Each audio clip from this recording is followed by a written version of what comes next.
O sal é uma daquelas coisas que todo mundo sabe que faz mal e que talvez ele exista só para dar gosto nos alimentos. Certo? Não, errado. É sobre isso que vamos falar hoje.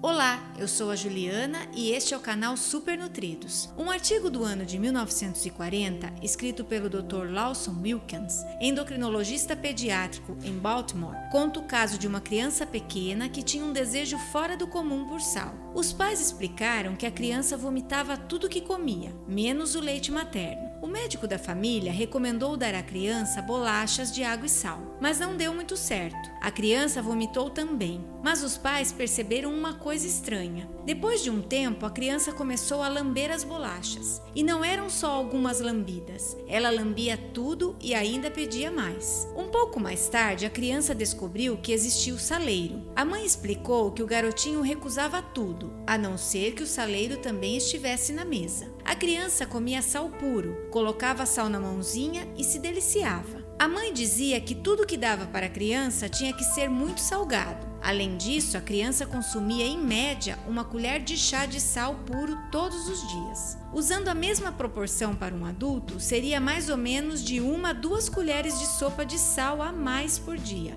Vale lembrar que a Organização Mundial da Saúde recomenda não mais que 5 gramas por dia, o equivalente a meia colher de sobremesa. Mais tarde foi descoberto que essa louca vontade por sal da criança não era só um paladar fora do comum.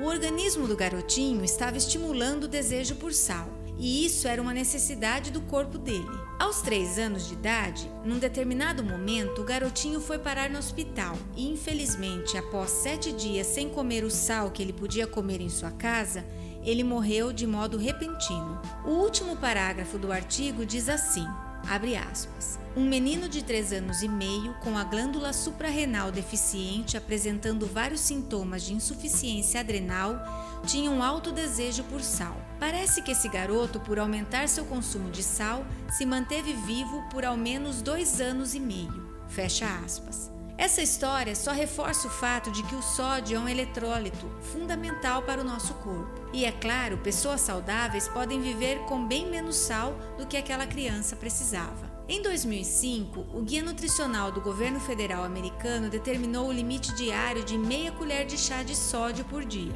E qual foi o objetivo desse limite no consumo de sal? O governo fez uma estimativa e concluiu que essa redução em meia colher de chá por dia poderia prevenir 92 mil ataques cardíacos. E isso poderia dar uma economia de 20 bilhões de dólares ao país em custos relacionados ao sistema de saúde. A lógica da teoria foi o seguinte: o sal, quando em grandes quantidades, retira fluidos dos tecidos do corpo para o sangue, o que aumenta o volume, fazendo o coração bater mais forte. O resultado, pressão sanguínea alta. Alta pressão sanguínea crônica estressa o coração e artérias, levando a doenças cardiovasculares. Conclusão: menos sal significaria menos doenças cardiovasculares e menos custos com o sistema de saúde. Só que tem um detalhe: mesmo com tais conselhos, todos nós sabemos que hoje a doença cardiovascular é a principal causa de morte no mundo. A pergunta que não se cala é a seguinte: será mesmo que o vilão é o sal? Antes de seguir adiante, é importantíssimo ressaltar que estamos falando aqui de sal de verdade, na forma integral com todos os minerais, não aquele refinado processado moderno composto por cloreto, sódio e substâncias químicas. Vamos falar sobre isso no final do vídeo. Mas voltando,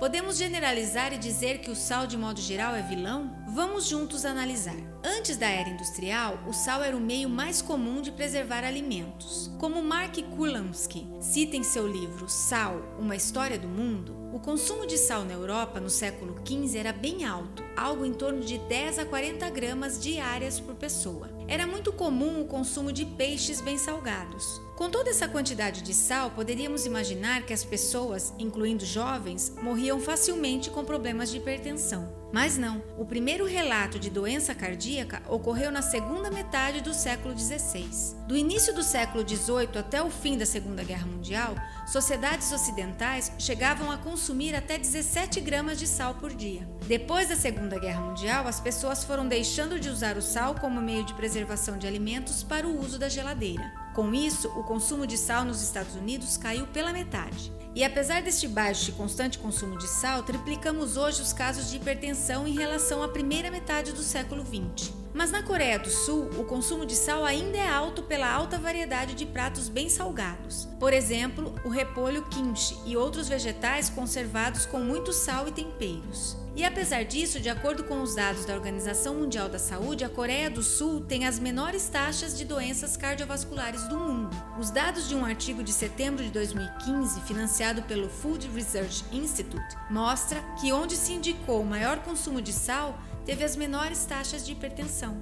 E esse fato foi apelidado de o paradoxo coreano. O Dr. James Di Nicolantonio diz em seu livro The Salt Fix que diminuir o consumo de sal não é apenas desnecessário, mas potencialmente perigoso. O sal tem várias funções muito importantes. É necessário para o bombeamento do sangue, para a digestão, para a formação e fortificação dos ossos. É um componente-chave na comunicação entre células e transmissão de impulsos. A verdade é que o nosso corpo simplesmente não pode funcionar sem sódio. O sódio na corrente sanguínea retém água. Por esta razão, acredita-se que o sal pode aumentar a pressão arterial, mas altos níveis de açúcar no sangue traz muito mais problemas. Como explicado no Endocrinology Suspensalty Consult, em níveis baixos de sódio, pacientes podem apresentar sinais e sintomas neuropsiquiátricos como fraqueza muscular, dores de cabeça, letargia, ataxia, edemas cerebrais, aumento da pressão intracranial, ataques epiléticos e coma. Por outro lado, o consumo de grandes quantidades de sal pode sim trazer problemas. De acordo com um artigo de 1913 na província de Zhejiang e provavelmente em outras províncias da China, tomar uma solução carregada de sal era uma maneira muito comum de cometer suicídio. Algumas pessoas tomavam salmoura de conserva de repolho. Mas para matar alguém, todo esse sal tinha que ser consumido muito rápido para sobrecarregar o sistema de filtragem dos rins. O Dr. Di Nicolantonio diz que o corpo humano é bem adaptado para lidar com sobrecarga de sal,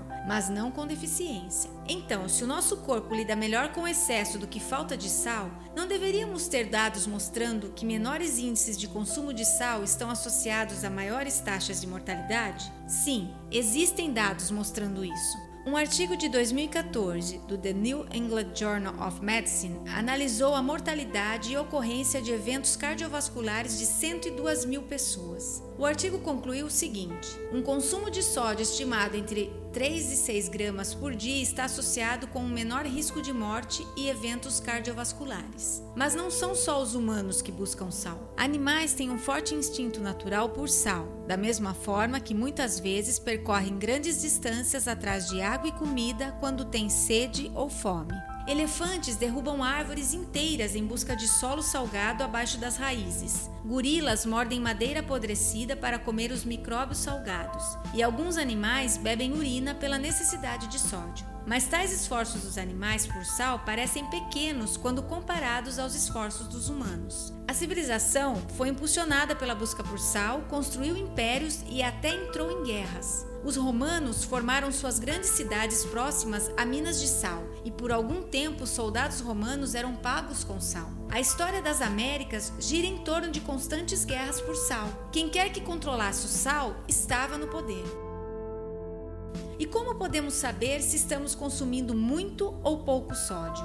Conforme alguns pesquisadores, desde que você esteja usando um sal de verdade na forma integral e com um paladar corrigido para alimentos naturais, a melhor forma é seguir o próprio paladar. O problema do sódio nos dias de hoje é sua alta concentração nos produtos industrializados com substâncias químicas que disfarçam o excesso. São produtos que são projetados para nos viciar. Nosso paladar não consegue perceber o excesso de sódio e esse é o perigo. Experimente checar a quantidade de sódio descrita nos rótulos de salgadinhos ou macarrões instantâneos e vai se assustar com a quantidade absurda. Conforme descrito em um artigo do site mercola.com, muitos fabricantes adicionam nos produtos glutamato monossódico, que é um intensificador de sabor associado a vários problemas como obesidade, dores de cabeça, lesões oculares, fadiga e depressão. Devido à sua capacidade de superexcitar os neurônios, o glutamato monossódico pode até aumentar seu risco de doenças neurológicas, como a doença de Alzheimer ou Parkinson. Entende que o problema não é o sal, mas a absurda quantidade de sódio misturada com substâncias químicas nos produtos industrializados? Entende agora que é uma injustiça dizer que o sal é vilão? E outra coisa, nem todo sal é sal de verdade.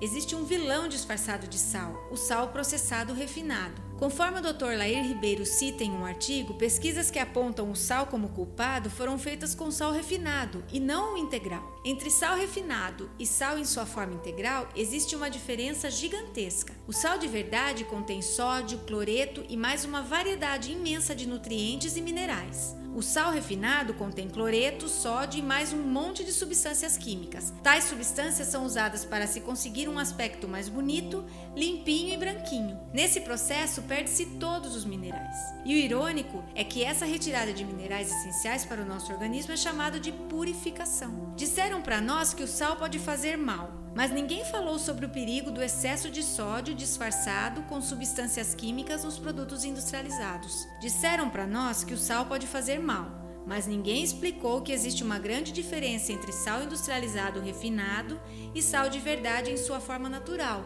como o sal do Himalaia, sal celta, sal marinho ou sal do Tibete, por exemplo. São sais integrais com mais de 80 minerais e eletrólitos que regulam nossos fluidos corporais. Fica mais fácil generalizar e colocar a culpa no sal. Esse vídeo é o resultado de muita pesquisa. Se gostou, curta, deixe sua opinião nos comentários e se inscreva no canal.